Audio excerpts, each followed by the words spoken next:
अस्सलाम वालेकुम बच्चों, अब हम आपको हज़रत मूसा अलैहिस्सलाम की परवरिश के मुतालिक बताते हैं। उस ज़माने में जिस तरह तमाम अरब में बड़े घरानों के लोग अपने बच्चों को बचपन की उम्र में दाइयों के सुपर्द कर देते थे।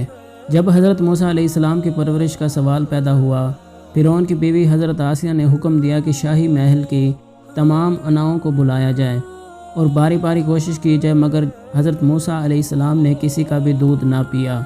हज़रत मूसा अलैहिस्सलाम की बहन किसी तरीके से महल में आ गई।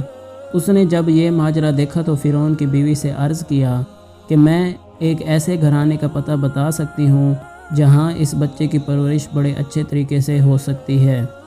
वहाँ उसे बड़ी आसानी से दूध पिलाया जा सकता है और बड़ी मोहब्बत और शफ़क़त से इसकी परवरिश होगी। फ़िरौन की बीवी के हुक्म से मूसा अलैहिस्सलाम की वालदा को बुलवाया गया। उन्होंने बड़ी मोहब्बत के साथ मूसा अलैहिस्सलाम को गोद में लिया, प्यार किया, चुमकारा और दूध पिलाया। मूसा अलैहिस्सलाम ने बड़े शौक़ से खूब पेट भर कर दूध पिया। चुनाचा उनकी परवरिश का काम उन्हीं की वालदा को सौंप दिया गया। इस तरह अल्लाह ताला ने हज़रत मूसा अलैहिस्सलाम को उन्हीं की वालदा की गोद में लौटा दिया ताकि उनकी आँखें ठंडी रहें और उनके सारे खदशे दूर हो जाएं। प्यारे बच्चों, अल्लाह ताला के काम करने के अंदाज़ किस कदर निराले होते हैं। फ़िरौन जिस लड़के को पैदा होते ही मौत की घाट उतार देना चाहता था, उसे उसकी बीवी ने बड़े शौक़ से अपनी आगोश मोहब्बत में ले लिया और शहज़ादों की तरह परवरिश पाने लगा। किसी ने सच कहा है, जिसे अल्लाह रखे उसे कौन चखे। ये इंतज़ाम हज़रत मूसा अलैहिस्सलाम के लिए बड़ा फ़ायदेमंद साबित हुआ। अपने वालिदैन, भाई बहनों और इसराइली बच्चों के साथ मेल जोल से वो बाप दादा के मज़हब यानी दीन इब्राहिमी से वाकिफ़ हो गए। तौहीद से मोहब्बत और शिर्क से नफ़रत उनकी रग रग में पेवस्त हो गई। वो आला इखलाक से आरास्ता हो गए। उन्होंने इंसानों से मोहब्बत करना, मज़दूरों की मदद करना, मज़लूमों की हिमायत करना और ज़ालिमों से नफ़रत करना सीखा। शाही महल में शहज़ादों की तरह परवरिश पाने से उन्होंने वो तमाम अलूम व फ़नून सीख लिए जो उस ज़माने में राइज थे और हुकूमत के तौर तरीक़ों से भी वाक़फ़ियत हासिल कर ली। वो शहज़ादों की तरह रहते थे, मगर उनमें ना शहज़ादों के से टाट पाट थे और ना उन जैसी अकड़ थी, बल्कि इंसानी हमदर्दी, खैर ख्वाही और ख़िदमत के जज्बे से सरशार थे। चुनांचे जब जवानी की उम्र को पहुँचे तो नहायत सेहतमंद और हसीन नौजवान थे, जिनके चेहरे से जलाल टपकता था, जिनके इल्म व फ़ज़ल, समझ बूझ और ज़हानत का हर तरफ चर्चा था और जिन्हें हर छोटा बड़ा इज़्ज़त की निगाह से देखता था। हज़रत मूसा अलैहिस्सलाम अक्सर उस इलाके में जाते जहाँ बने इसराइल की बस्तियाँ आबाद थी। वो अपनी आंखों से देखते कि हुकूमत के ओहदेदार इसराइलियों के साथ किस कदर जुल्म का बर्ताव करते हैं। उनका कसूर क्या था? ये कि वो फ़िरौन की खुदाई को नहीं मानते थे, बल्कि अल्लाह ताला के सिवा और किसी को इबादत के लायक ना समझते थे। उनका दूसरा कसूर ये था कि फ़िरौन के ख़्याल में मिस्र के सरज़मीन के फ़र्जंद ना थे, अगरचे वो वहीं पैदा हुए और वहीं पले और बड़े थे। अपनी कौम के लोगों को बिला वजह जुल्म की चक्की में पिसता देखकर हज़रत मूसा अलैहिस्सलाम का दिल अंदर ही अंदर कड़ता, मगर खुलकर उसके ख़िलाफ़ आवाज़ उठाना मुनासिब ना समझते।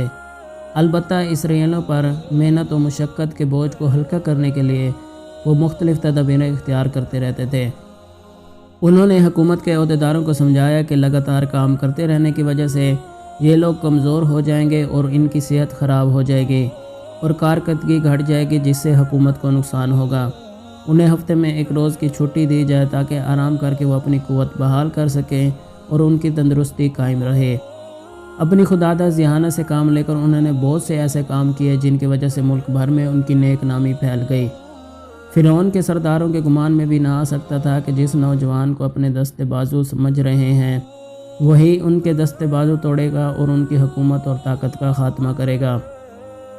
फ़िरौन जो खुदाई का दावेदार था, वो भी इस बात से बिल्कुल बेखबर था। हज़रत मूसा अलैहिस्सलाम अक्सर शहर में घूमने फिरने जाया करते थे। एक दिन वो ऐसे वक्त घूमने के लिए निकले जब सड़कें सुनसान थी और हर तरफ सन्नाटा था। एक जगह क्या देखते हैं कि दो आदमी लड़ रहे हैं। उनमें से एक इसराइली था और दूसरा कुप्ती यानी फ़िरौन की कौम का था। इसराइली ने हज़रत मूसा अलैहिस्सलाम को मदद के लिए पुकारा। जब हज़रत मूसा अलैहिस्सलाम ने आगे बढ़कर कुप्ती को एक घूंसा मारा, घूंसा लगते ही कुप्ती ज़मीन पर गिर पड़ा और देखते ही देखते तड़प कर दम तोड़ दिया। हज़रत मूसा अलैहिस्सलाम ने तो घूंसा लड़ाई ख़त्म कराने के लिए मारा था। उनके वहम गुमान में भी ना आ सकता था कि एक ही घूंसे से कुप्ती का काम तमाम हो जाएगा। اسی لیے وہ بہت پشیمان ہوئے اور اللہ تعالیٰ کے حضور میں گڑ گڑا کے التجا کی، پروردگار میں نے اپنی جان پر ظلم کیا، میری یہ خطا معاف کر دے اور میرے گناہ پر پردہ ڈال دے۔ تعالیٰ نے ان کی فریاد سن لی اور ان کی خطا معاف کر دی، وہ غفور الرحیم ہے۔ اب حضرت موسیٰ علیہ السلام نے عہد کیا کہ پروردگار یہ احسان جو تو نے مجھ پر فرمایا ہے اس کے لیے میں بے حد شکر گزار ہوں، میں کبھی بھی مجرموں کا ساتھ نہیں دوں گا۔ اسی دن سے انہوں نے اپنے دل میں فرعون اور اس کی حکومت سے قطع تعلق کرنے کا عہد کر لیا۔ فرعون کی حکومت ایک ظالم حکومت تھی، اس نے اہل ملک کو 2 گروہوں میں بانٹ رکھا تھا۔ قبطیوں کے لیے ہر طرح کے آرام و آسائش کے اسباب مہیا تھے، حکومت میں بھی ان کا عمل دخل تھا، مگر اسرائیلی زندگی کی بنیادی ضرورتوں سے بھی محروم تھے۔ انہیں اپنے مذہب پر چلنے کی بھی آزادی نہ تھی، بلکہ غلاموں کی سی زندگی گزارنے پر مجبور تھے۔ حضرت موسیٰ علیہ السلام نے محسوس کیا کہ کسی بھی ایماندار آدمی کو یہ زیب نہیں دیتا کہ ایسی ظالم حکومت کا کل پرزہ بن کر رہے، بلکہ اس کا فرض ہے کہ ایسی حکومت کا خاتمہ کرنے کی پوری کوشش کریں۔ لیکن سراغ نہ ملا۔ لوگوں کے دل میں یہ شبہ ضرور تھا کہ ہو نہ ہو یہ کسی اسرائیلی کا کام ہے، اس کا پتہ لگا کر اسے کیفر کردار کو پہنچانا چاہیے۔ دوسرے روز صبح سویرے حضرت موسیٰ علیہ السلام شہر میں گھومنے گئے۔ کل کے ناگوار واقعے کی یاد ابھی بھی تازہ تھی، ڈر رہے تھے کہ راز فاش نہ ہو گیا ہو اور اچانک کوئی آ کر میرا دامن نہ پکڑ لے۔ وہ جا رہے تھے کہ پھر 2 آدمی لڑتے ہوئے دکھائی دیے۔ ایک وہی اسرائیلی تھا جس کی حمایت میں حضرت موسیٰ علیہ السلام نے قبطی کے گھوسا مارا تھا۔ اس نے پھر حضرت موسیٰ علیہ السلام کو مدد کے لیے پکارا، مگر حضرت موسیٰ علیہ السلام نے ڈانٹ کر کہا، تم جھگڑالو معلوم ہوتے ہو، ہر روز کسی سے جھگڑا مول لے لیتے ہو، کل بھی ایک شخص سے گتھم گتھا ہو رہے تھے، آج پھر جھگڑا فساد کر رہے ہو۔ یہ کہہ کر وہ جھگڑا ختم کرنے کے لیے آگے بڑھے۔ اسرائیلی یہ سمجھا کہ جس طرح انہوں نے کل قبطی کے گھوسا مارا تھا، آج گھوسا مار کر میرا کام تمام کرنا چاہتے ہیں، اس لیے وہ چلا اٹھے، کیا آج مجھے بھی اسی طرح قتل کرنا چاہتے ہو جیسے کل ایک شخص قتل کر چکے ہو؟ تم اس ملک میں ظالم بن کر رہنا چاہتے ہو، اصلاح کرنے والے نہیں بننا چاہتے۔ مثل مشہور ہے کہ نکلی ہونٹوں سے چڑھی کوٹھوں کو۔ اس اسرائیلی کی زبان سے ان الفاظ کا نکلنا تھا کہ حکومت کو خبر پہنچ گئی کہ قبطی کے قاتل حضرت موسیٰ علیہ السلام ہیں۔ بس پھر کیا تھا، ان کو گرفتار کر کے ان پہ قتل کا مقدمہ چلانے کا فیصلہ ہو گیا، مگر اس سے پہلے کہ کوئی اور حضرت موسیٰ علیہ السلام کو گرفتار کرنے کے لیے پہنچے، حضرت موسیٰ علیہ السلام کے ایک خیر خواہ نے انہیں اطلاع دے دی کہ تمہاری گرفتاری اور قتل کے مشورے ہو رہے ہیں، جان کی خیر چاہتے ہو تو فوراً یہاں سے چلے جاؤ، میں تمہارا سچا خیر خواہ ہوں۔ سنتے ہی حضرت موسیٰ علیہ السلام دارالحکومت سے بھاگ نکلے تاکہ جتنی جلدی ممکن ہو فرعون کی سلطنت کی سرحد کو پار کر جائیں۔ بات یہ ہے کہ اللہ تعالیٰ نے جس مقصد کے لیے حضرت موسیٰ علیہ السلام کو فرعون کے محل میں رہنے کا انتظام کیا تھا، وہ مقصد پورا ہو چکا تھا۔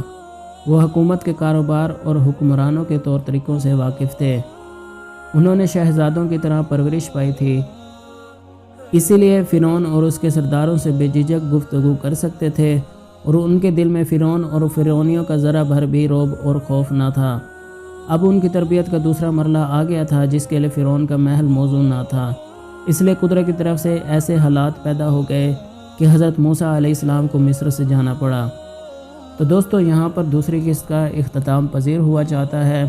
امید کرتا ہوں آپ کو قصے کا یہ حصہ بہت ہی زیادہ اچھا لگا ہوگا۔ اگر اچھا لگا تو چینل کو سبسکرائب کر دیں، ویڈیو کو لائک کر دیں اور دوستوں کے ساتھ شیئر کرنا نہ بھولیں۔